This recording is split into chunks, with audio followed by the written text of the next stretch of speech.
Okay, good evening, everyone. Welcome back to our first webinar of the year. So I'm Dr. Betty Tay. I've been doing this webinar for about 16 months now, from 2020 end of the year to last year. And then I took a break for some time. So now we are back. And this year, I hope to do more nursing webinars. Just bear with me, because we are trying to actually create a way to give your e-cert, yeah. But we are learning on the progress also. So it's work in progress and learning on the job. So just bear with us. But I'd like to introduce Miss Celestina, if you don't already know her. She works with me in Sunway Medical Center, and we go back a long way. When she graduated, she was a cardiac nurse and working with me in the cardiac ward in SJMC, but we have since then moved on to Sunway Medical Center. And she has also expanded in her career and went on to become an educator and now a diabetic counselor. So without further ado, Celestina.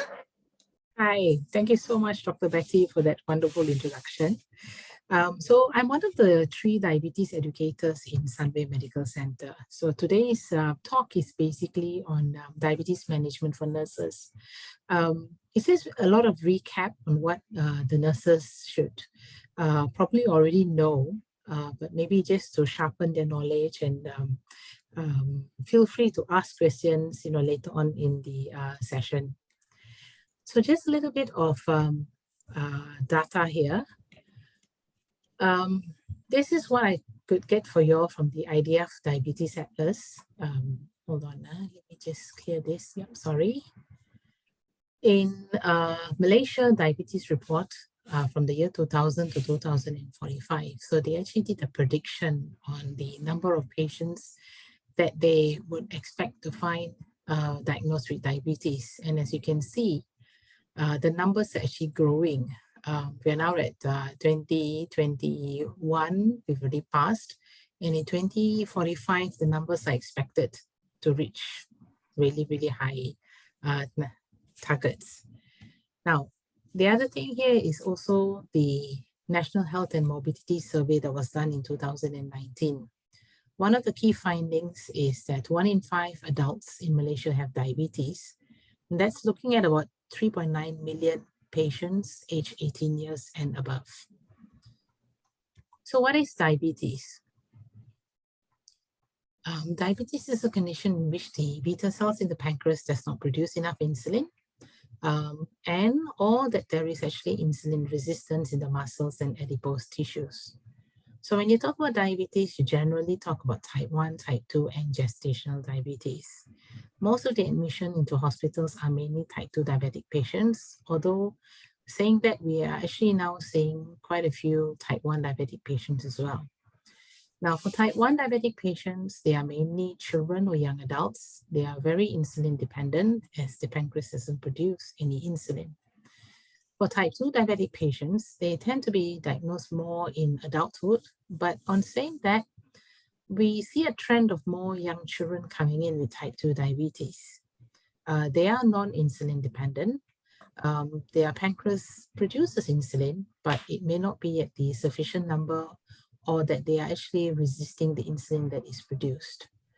Whereas for gestational diabetes, obviously women during pregnancy, most of the time diagnosed in the 2nd trimester, and the pancreas is unable to produce enough insulin or the extra insulin needed during the pregnancy. So in a hospital setting, as part of the healthcare team, nurses are very important. We play a very important role. We spend a lot of time in the units caring for patients and patients with diabetes. So we are also, as nurses, most often the first healthcare team member to interact with the patient. And hence we apply our knowledge, our training, our skills to educate and motivate patients with diabetes. So when a doctor has ordered a treatment plan, it is the nurses who actually implement it. And over the course of the hospital stay, As nurses, we spend a significant amount of time caring for patients by assessing, getting blood glucose readings several times a day, documenting their meal intakes in the IO chart, and also giving medications either orally, subcutaneously, or intravenously. So it is important that our knowledge is up to date and that our skill techniques are also up to date, as all this will affect the quality of care given to patients with diabetes. Now, when you look at admission, history taking is an important part of patients' admission into hospital. So when you look at history taking, obviously it's important to document the type of diabetes, how long patient has the diabetes for, and what current medication the patient is on, and what is the dosage. Now, you also need to assess the patient's need for diabetes as well as nutritional education. Does the patient perform any self-monitoring of blood glucose at home? Do they even have their own glucometer set? Or are they borrowing the glucometer set within members of the family? Or are they relying to go to the pharmacy or the clinic to get a periodically glucose reading check? Are the patients compliant in taking their medication? Are they injecting their insulin technique correctly? Do they have hypoglycemic events at home? Now, all this is important because this history taking will help to assist the doctors as well in planning the treatment plan for the patient. And patients who are admitted in hospital, diabetic patients, they often find that there is a change in the diet that they have been usually taking at home. Most of the patients tend to eat a lot at home when they come into hospital and they are put on the hospital diet, which is a diet that is mainly controlled in regarding to portions of carbohydrate, protein, as well as fiber. Patients, some of them may not be taking medications regularly at home, and when they come into hospital, medications are given routinely. And all these routine good schedules that we do in hospital can actually adversely affect patients' blood glucose levels in hospital as well. Now, patients can have hypoglycemia mainly because of NPO status, or patient also can have high blood glucose readings from medications that have been started, especially steroids, or if they are actually having an infection or coming in with any acute illness.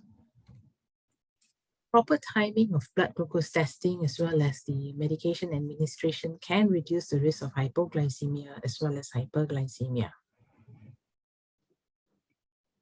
So for blood glucose monitoring should be done for all patients admitted with history of diabetes or those admitted with hyperglycemic symptoms. This is normally typically the standard timing for blood glucose to be tested. A fasting reading, before lunch, before dinner, and a bedtime reading. There are some doctors who actually require a 2-hour post-meal readings. Now, it is important that when we check blood glucose, we are looking at timing that the blood glucose test has actually been ordered for. Of course, when you are doing fasting readings or before meal readings, it is important to ensure that you get the cooperation of the patient. Patient understands that the blood glucose testings are required to be done at these times and that they do not eat before the blood glucose testing has been done. Or if for patients who are on 2 hours post-meal readings, you need to make sure that the patient is aware that by the time you start to eat, 2 hours later, I need to come and check your blood sugar, and the patients don't accidentally eat or drink anything. So it is important that you include the patient in your treatment plan. And of course, whenever you are checking the blood sugar, you always need to ask the patient whether they have eaten or drunk anything prior to the test. Now, for post-meal readings, you need to report to the doctors also on the portion of the carbohydrate meal the patient has taken. Now, here we also discourage patients from taking home meals.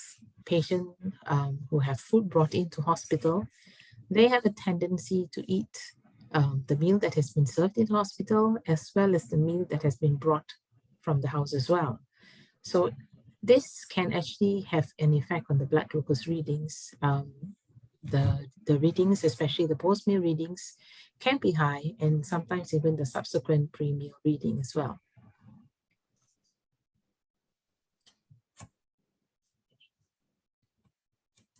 Now, there's a little tips that we can use when we're doing blood glucose testing.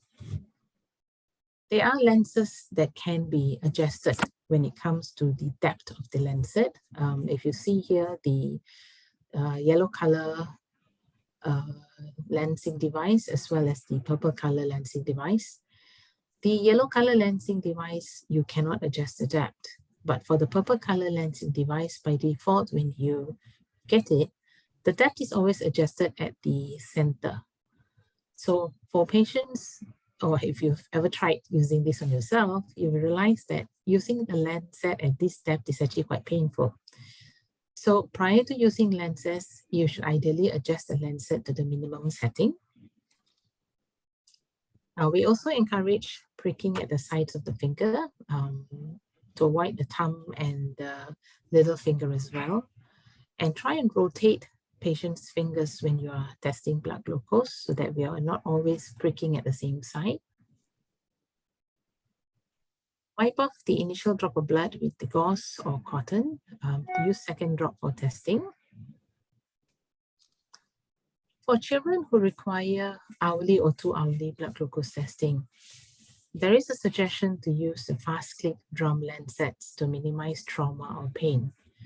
Now, these lancets have built-in needles, so patients don't actually see the needles that are being used, and the depth sensitivity is very minimum, so the pain threshold is actually very, very less. Okay, now let's talk about hypoglycemia.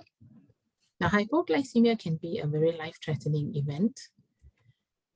Common causes of hypoglycemia in a hospital setting can be due to a change in the eating status, as in a patient who has been given medication, diabetic medications, and are suddenly ordered to be kept NPO. Or maybe too much of insulin was given, or the insulin was not given in relation to the meal that the patient needs to be taking. Inadequate carbohydrate intake can also cause hypoglycemia. Patients who are vomiting, or when there is any change done in an NG or TPN feeding regime for the patient, and the medication has not been adjusted accordingly. Now, patients who are on steroids as well, if you reduce the steroidal dose and if patients are on insulin, you will find that there is a drop in the blood glucose readings as well. So all this can affect, can bring on a hypoglycemic event for the patient. So what is hypoglycemia? Hypoglycemia is defined either by one of the following 3 conditions. You have a low plasma glucose level, which means that your blood glucose level is less than 3.9 millimole.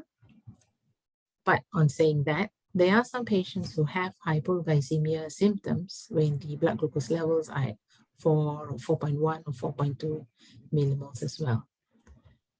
There is a presence of autonomic or neuroglycemic glycopenic symptoms. And these symptoms are actually reversal by carbohydrate intake.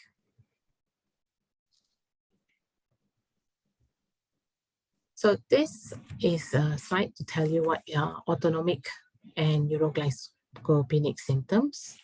So for autonomic symptoms, you have the trembling, palpitations, sweating, anxiety. Patients complain of feeling hungry, nausea, tingling sensation. For neuroglycopenic symptoms, they have difficulty in concentrating. Patients become confused or weak or present with stroke-like symptoms. Some patients can actually be quite drowsy, or they complain of vision changes. They have difficulty speaking. They complain of headaches and seizures, as well as coma. Okay, so this is just another picture to show you hypoglycemic symptoms. So these hypoglycemic symptoms can actually be classified into 3 different levels. So for level 1, you're talking about blood glucose readings that are less than 3.9, but they are more than 3.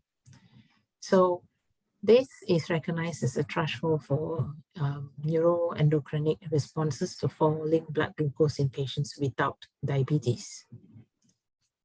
But for readings that are less than 3, threshold in which the neuroglycopenic symptoms begin to occur, and they require immediate action to resolve the hypoglycemic event. A severe event or a level 3 event is categorized by an altered mental state or a physically function that requires assistance from another person to help them in their recovery. So treatment of hypoglycemia, the aim is to detect and treat a low plasma glucose level promptly. You also want to eliminate the risk of injury to the patient and also to relieve the symptoms quite quickly. Now, you also want to ensure that you avoid overcorrection of hypoglycemia, especially in repeated cases, as this will lead to poor glycemic control and also weight gain as well. So this is generally a diabetic patient's reaction to low blood glucose. When they have symptoms, they feel that this is a time that they can eat or drink anything they want, irrelevant of the volume, to bring up the blood glucose, because symptoms of hypoglycemic is really not a symptom that is very nice that patients enjoy having. So this is the time that they will actually eat and drink as much as they want to reverse the symptoms. However, in doing this, what you actually find is that the blood glucose levels will then just shoot up, and it takes a longer time for them to bring down the blood glucose levels once they have overcorrected it. So there are certain steps that you would use to treat hypoglycemia. For level 1 and level 2 hypoglycemic levels, patients should actually have what we call a 15-gram of simple carbohydrate. So you're talking about, say, a tablespoon of honey or 1 tablespoon of Milo, 150 to 200 mils of fruit juice, orange juice, or soft drinks, or even if you're going to use sugar, then you're talking about 3 teaspoons of sugar, or 3 sachets of sugar. Now you need to recheck the blood glucose levels after 15 minutes. Okay. Now this is something that, if you notice, it is not often done regularly in the ward setting.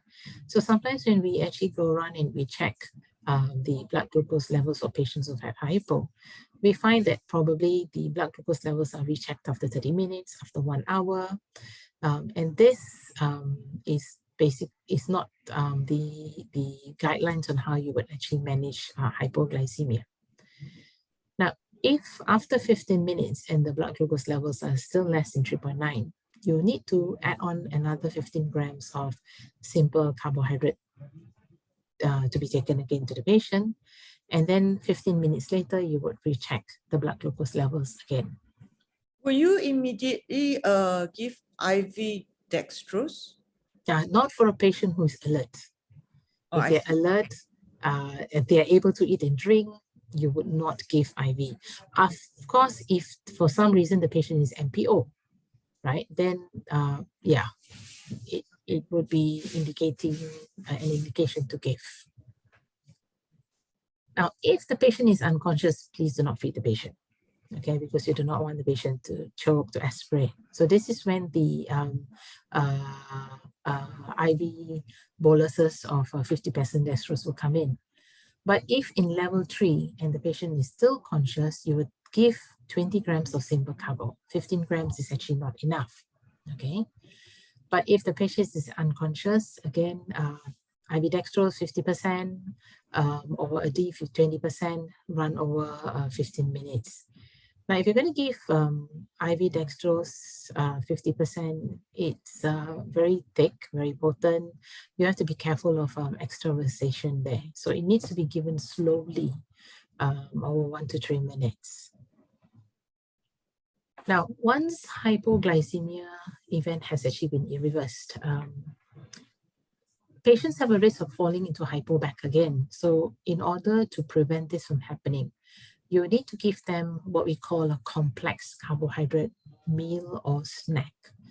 So if, say, for example, the patient is having a hypo and it's about to be lunchtime, get the lunch meal for the patient and get the patient to eat, you know. But if, say, for example, it is not a meal time, give the patient a snack. And the snack has to be a complex carbohydrate snack. Now, of course, after the event, it is important to evaluate why the hypoglycemic event actually happened, you know. So, and also you also need to educate the patient so that it does not happen again. Some of the common causes is insulin given, patient, the food is there, patient has been instructed to eat, but patient doesn't eat. A phone call comes in, patient takes a phone call, or suddenly decide, you know, hey, maybe I should go and have a shower first or something. And all this delay in meals, especially when insulin has already been given, can bring about hypoglycemic events as well. So when a patient has a hypoglycemic event in the hospital, of course, the doctor will then review the medication doses, OHA as well as the insulin, and adjust it accordingly to prevent. So just a little recap about the 15-15 rule. 15-15 rule is there to guide you to remember how to treat hypoglycemia. So when there is a hypoglycemic event, you would eat 15 grams of, eat or drink 15 grams of simple carbohydrate. You wait for 15 minutes for the sugar to get into the bloodstream, and then you would recheck the blood glucose levels after that. So these are examples of 15 grams of complex carbohydrate that can be given to the patient as a snack. 1 slice of bread, 3 pieces of plain crackers, oats, if you know you have it, or a patient has oats by the bedside, a plain bun, fruit, like an apple, a small banana, and very sad, but only 5 pieces of grapes. So remember, hypoglycemic event is actually quite serious, but it can actually be treated. Okay, so we move on a bit to DKA, diabetic ketoacidosis. Diabetic ketoacidosis is an acute, major life-threatening complication of diabetes characterized by high blood glucose, ketoacidosis, ketonuria, and that requires emergency treatment. Now, most of the times, these patients will actually be admitted in the ICU, HDU setting. Mainly occurs with type 1 diabetic patients, but it's also not common. It's also common to be seen in some type 2 diabetic patients as well. For type 1 diabetic patients, it's a state of absolute or relatively no insulin or relative insulin deficiency. Now, this condition develops when your body cannot produce enough insulin. As you know, insulin plays a key role in helping glucose, a source of energy for your muscles and tissues to enter into your cells. So without insulin, your body then begins to break down fat as fuel. And this process produces a buildup of acids in the bloodstream called ketones, and that leads to decay if it is left untreated. So most of the common causes is inadequate insulin treatment or non-compliance to insulin. It can also be because of newly diagnosed diagnosis of for diabetes for the patient. Some acute illnesses do bring on DKA as well, infection, sepsis, CVA, MI, acute pancreatitis, and there are certain drugs, antipsychotic drugs especially, as well as your SGLT2 inhibitors that can bring on DKA as well. Now, clinical symptoms, decay normally happens pretty quickly. The earliest symptoms are usually excessive thirst, frequent urination, weight loss as well. Some people complain of feeling very, very hungry as well. Nausea, vomiting, abdomen are also present. Generally feel very tired, lethargic. Some complain of blurred vision, and of course, the blood glucose levels are actually very high. And if they do not seek treatment quickly, and the duration of the hyperglycemic status progresses, neurological symptoms does set in, and they can actually have a reduction in alertness, or they can actually become unconscious.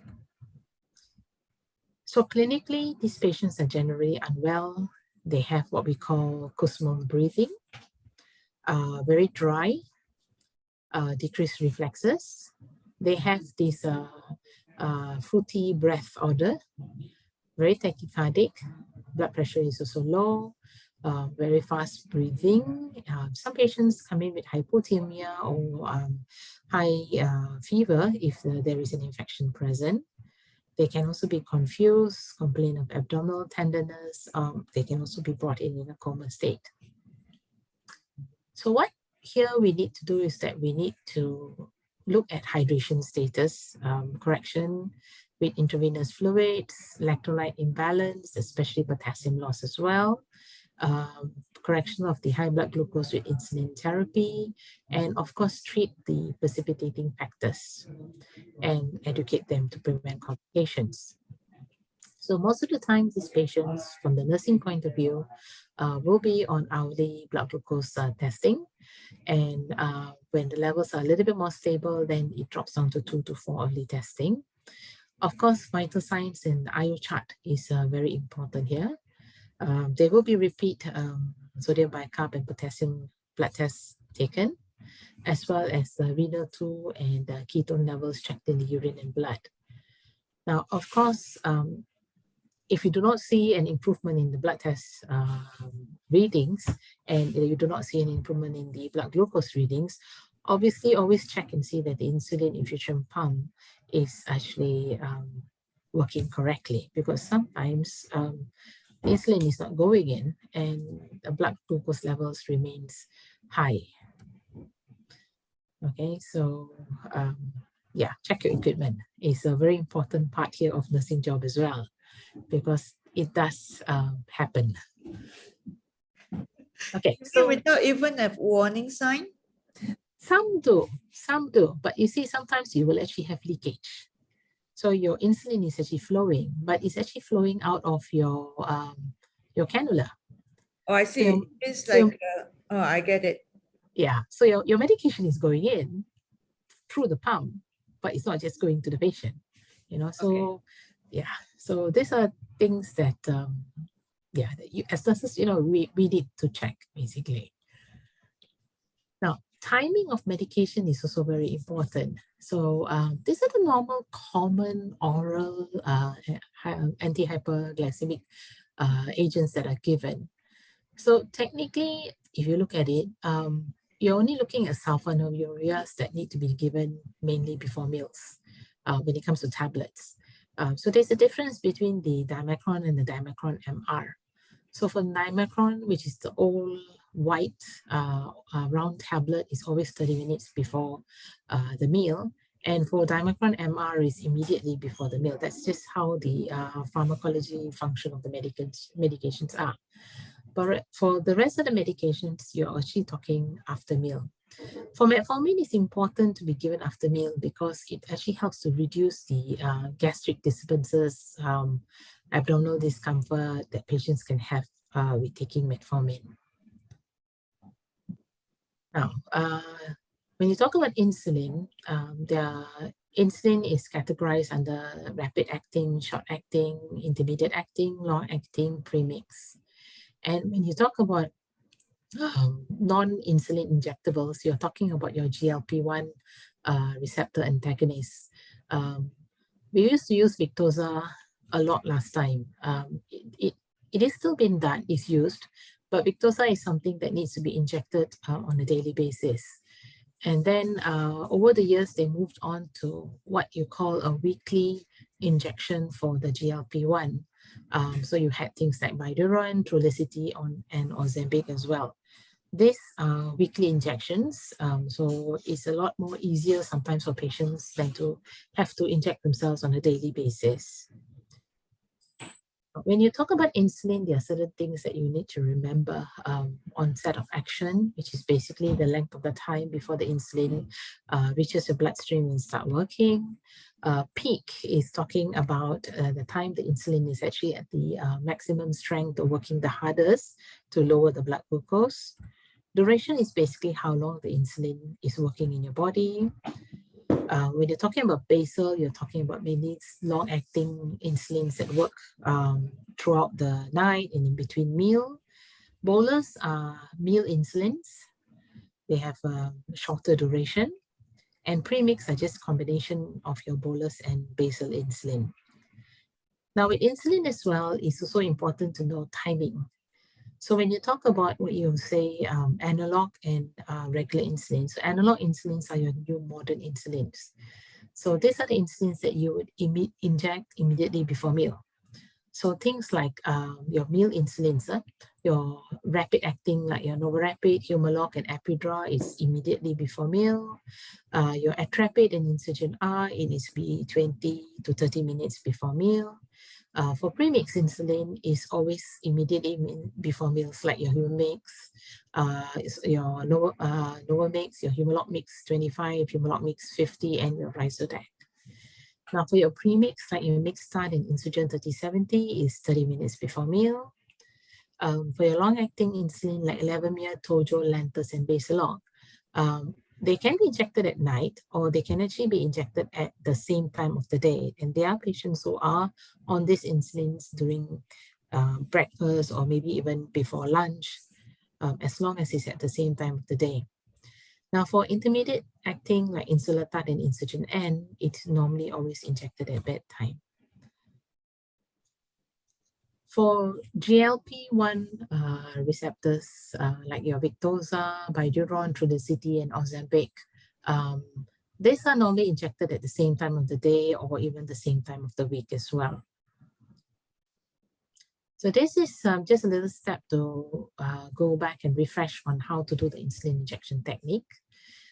So of course, if you're using the insulin syringe in the cartridge, very important, wash your hands before you handle the syringe in the cartridge. Make sure you check that you actually have the correct insulin.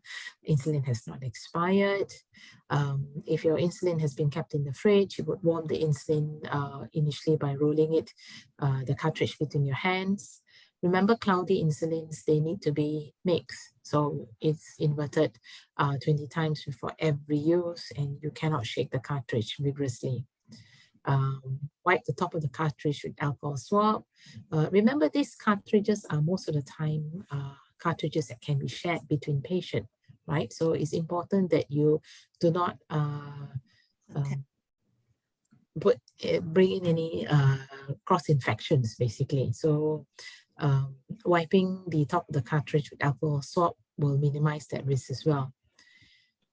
Now, because your cartridge is glass, you need to make sure that you actually pull back the plunger for the syringe to draw out the air of the volume of insulin that you need back into the cartridge.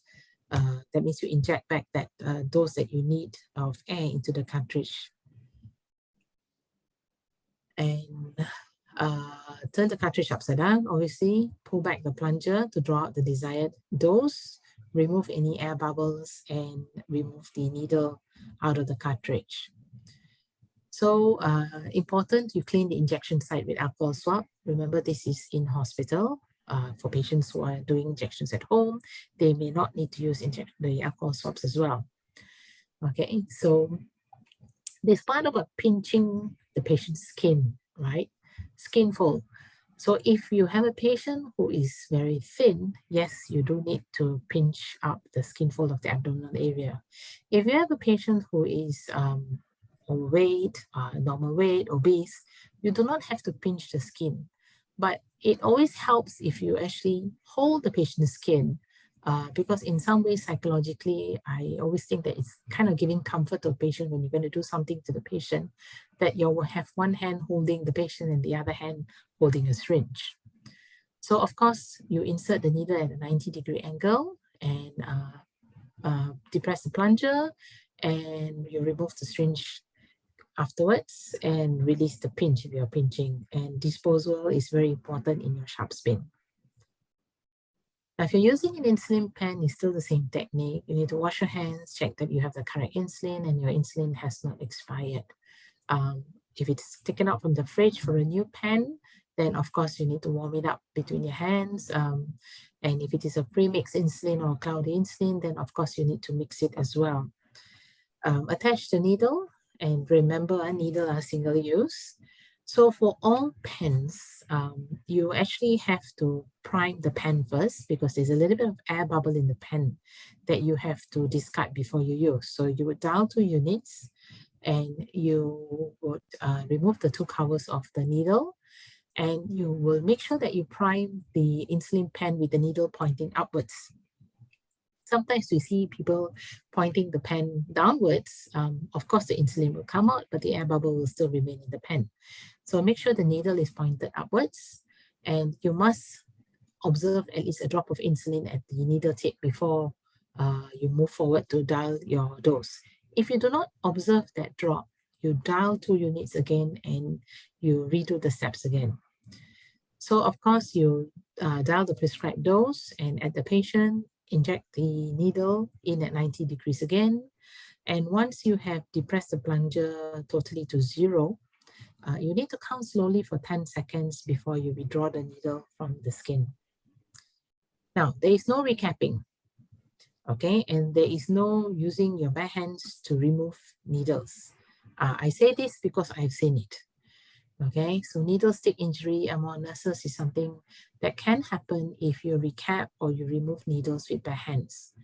So remember that you need to use the arterial forceps, the metal ones, not the plastic ones that do not have any grip.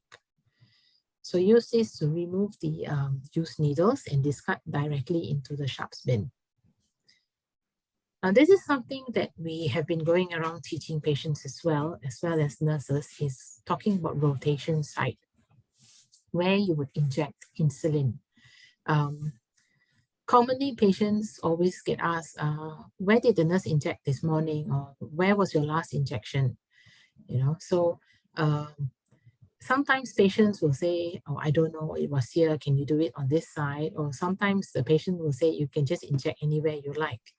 But when you have, you do not have a consistent site rotation, there are risks of lipohypertrophy being formed. So what we've actually been doing is that we've actually been teaching nurses as well as patients how to do the site rotation by dividing the abdominal region into 4 different quadrants and using each quadrant for 1 week. So the easiest way for them to remember which quadrant to actually use is to start off at the right side of the abdomen, upper quadrant, and you use it for the dates of 1 to 7 on the calendar. 8 to 14, which will be week 2, will be the up left quadrant. Day 15 to 21, which is week 3, will be at the lower left quadrant, and day 22 to the end of the month, week 4, will be at the lower right quadrant of the abdomen. Now, if you do not have proper or site rotation, this is what can actually occur. You have lipoatrophy and lipohypertrophy. Now, when this actually happens, what actually occurs here is that insulin is actually pulled in areas like this where you have the bumps.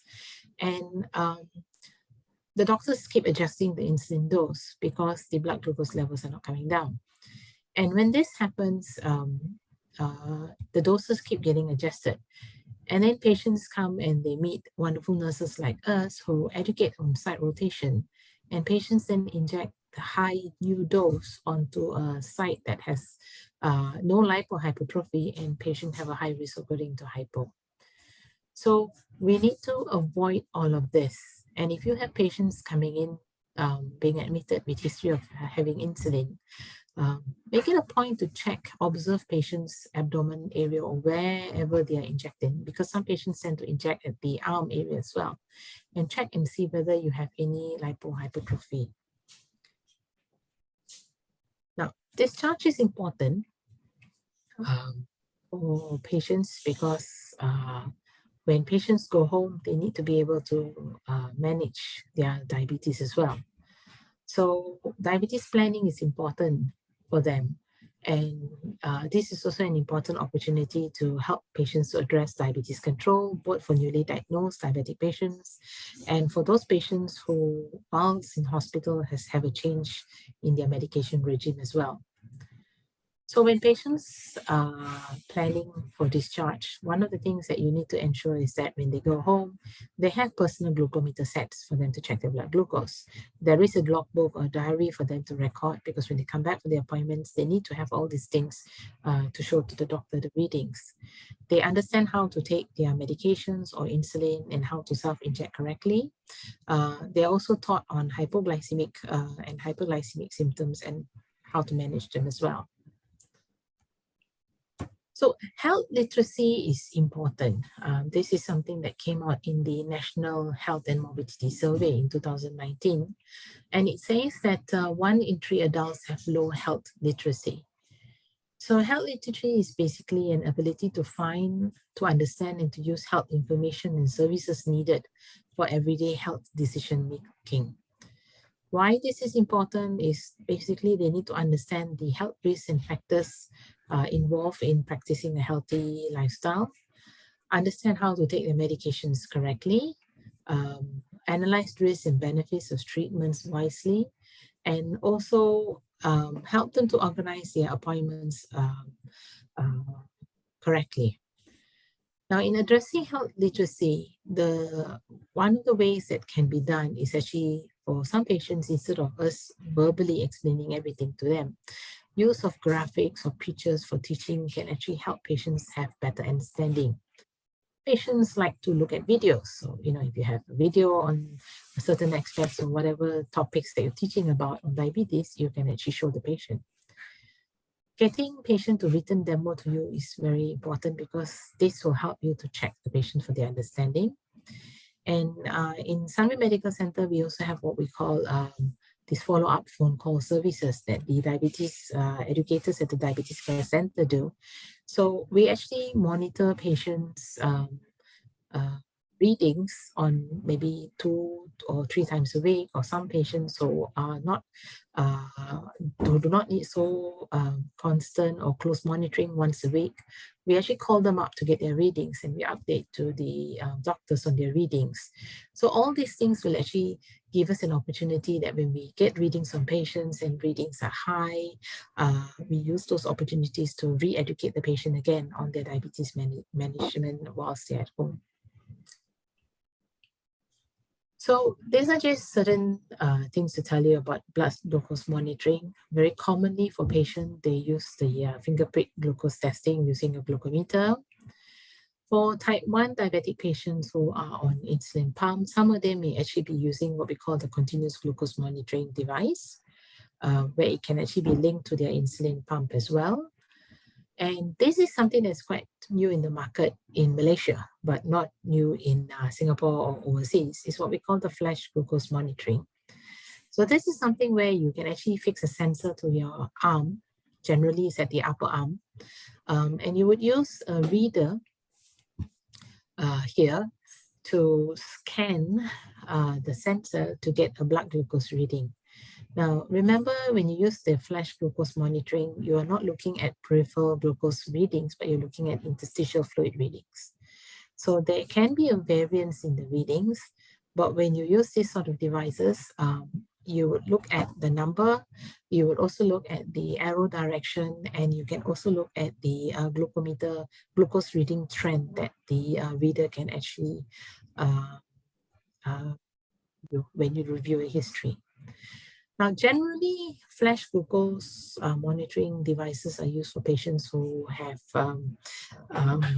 challenges in managing their diabetes, but there have been some incidences where it's actually used as inpatient setting for patients who need continuous or regular glucose monitoring as well. And we have used it on a few of our patients in Sunway. How do you insert that device? It comes in a set. So basically you have to kind of open the attachment and you just put it on your upper arm here. You just press it and you remove, and that sensor is then stuck there with there's already the tape there. So that tape is the one that actually Is holds there a the device. needle there? Is there a needle? There is an introducer needle when you insert, but when you remove it, that needle comes out in the insertion device. I see. So you're actually using that existing filament that is in just underneath the skin to do the reading. No pain. We've all tried this. I've tried it. I've used it for 2 You've weeks. tried it yourself? Of course, we try everything that is new because in order for us to teach patients, we need to know how to use it and how to live with it. You know, it's So on for 2 weeks. insert it for the patient, or the patient insert it by themselves? Okay. So for the first time, we actually insert for the patient, we teach them. Subsequently, they can do it by themselves. We have a lot of patients who actually come to buy the sensors from us and they do it themselves. Very easy, no pain. And do they need to change it? How often? Okay, so when you fix the sensor stays on for 2 weeks. And in that 2 weeks, you can use your reader to scan however many times you want in that 2 weeks. But of course, we tell patients don't go crazy, huh? Don't keep scanning every 1 minute. We have patients like that. Yes, I understand. Because you know, it's something new, and you know, what's my reading scan? What's my reading scan? I just eaten half a bowl of rice scan. You know, so of course, when you come back to see the doctors, you know, doctors say, you know, I can make head or tail. I don't understand what is going on here. You know, so when you tell patients, there must be some logic. You want to check a pre-meal, 2 hours post-meal, pre-meal, 2 hours post-meal. So there's consistency in timing so that it's easier to interpret the data that is being given. And one thing also about this is that when you download the data, it tells you your time in range. So we are not looking so much at HbA1c. I mean, it gives you a predictable prediction of a HbA1c, but it also tells you how much of percentage of time you actually spend in good glycemic control or hypos, and how severe the hypos are. But for example, right, when you fix it, right, do you fix it like you do with the rotation of your insulin? Yes. So normally we'll tell them first one will be on your, assuming they're going to put more than one sensor, right? So 1 week for the first sensor, for 2 weeks, maybe your left arm. The next one on your right. Then go back to your left. Yes, we do that. But the other thing that you need to stress to patient is for the first 24 hours, because this is looking at interstitial fluid, your readings are not accurate. Remember, there is a variance between the finger prick as well as interstitial. So you cannot do comparison. You cannot say, I prick my finger now and my reading is 5, and I scan and my reading is 3. You know, and why is it like that? There is always a lag in the reading. You know, so you look at number, you look at arrow direction, and you also look at symptom. So if you scan and your reading is telling you is 3 and your arrow direction is stable, you're actually not having a hypo unless you have symptoms. Then yes, finger prick and counter check. You know, is it useful for, let's say, deciding on the amount of insulin after a meal or before? Let's say something that I've eaten that I'm not sure how much will increase my sugar level. Can, because you can do your post-meal reading, but I mean, you will need to do a few for you to gauge how much is your, that's right. You know, and a lot of times it's actually also good to looking at the portions of carbohydrate you're going to have in that meal. This is something that is quite good also for type 1 diabetics patients because they need to monitor quite regularly, and especially for children, right? So the parents don't actually have to prick their fingers, you know, when they're sleeping at night. They have a 3 o'clock reading that they have to do. You just take the reader on it and you just sort of wave it over the sensor and you get a reading. You know, it can even be over. Yeah, it is actually. It can even be over the sleeve of the baju that you're wearing, you know, it picks up the reading. Oh, even over the sleeve. Yep. And so for, let's say, you know, the Muslim ladies or people no issue. Yeah, no issue at all. Yeah? Oh, nice. And you can have a bath, no issue with that. Yep, it's waterproof. Is there many brands in the market or just one brand? Only one brand in Malaysian market, which is a Freestyle Libre. Yeah, I thought. Yeah, yeah. Okay. Okay. Sorry. So, no, it's okay. It's okay. Yeah, but that is currently the only brand in Malaysia. I mean, we've been waiting for years actually for it to Yeah. come across. Yeah. So, Okay, so the next question is how much would it cost? okay, standard price, whether you buy it from us or you buy it from Lazada, fixed price. Reader is 262 ringgit. Sensor is also 262 ringgit. Sensor can last forever, right? Sensor will last you for 14 days. Oh, Reader, okay, reader can last you forever. correct. And the reader is dual function. You can also buy the freestyle strips that you can actually use it as a normal glucometer as well. So it's a dual function. But if you, I see. yeah, so these are things for patients who have to check regularly, you know. So you weigh in the cost of pricking finger 5, 6, 7 times a day. You weigh in the cost of the strips, the needle. This is easy if you have to do multiple testings, especially when blood glucose levels are very haywire. Okay. All right.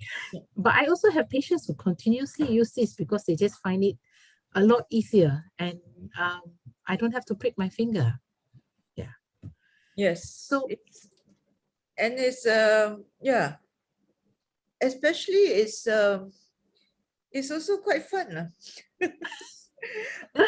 well, I mean, if you really want to know exactly how much of carbohydrate you are going to plan to have for the meals, yeah, you use something like this, because a lot of patients, when you tell them you need to check your blood glucose, you know, okay, wash my hands, I got to get my needles, I got to get my strips, I got to open, I got to set everything up. This, I just take it, I press on and I wave, and that's it. Nobody even needs to know what I'm doing, you know, and it can be done so discreetly. That's, I find, is the beauty of this, basically. Yeah. Okay, Marina raised her hand. Marina, would you want to ask a question? Can you keep the question till the very end first? Yeah? Okay.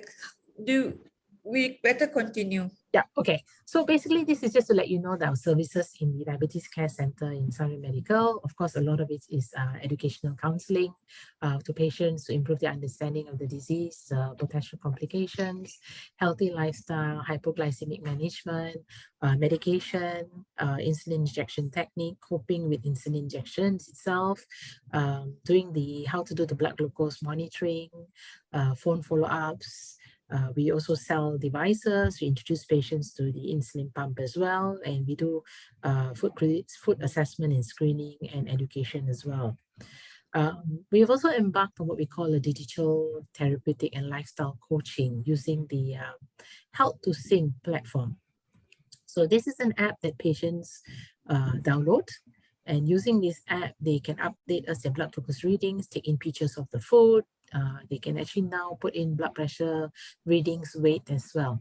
So when they sign and link up with us, we can actually view this live almost immediately after they upload any reading or picture at our clinic in the center. Of course, we only look at it during office hours when we're working, but this is useful for patients who have to very regularly update us on readings, or patients who need constant guidance from us to help them to manage the blood glucose. So with that, I thank you. Oh, how many times the needle can be used? Which needle, Nazira? Yeah.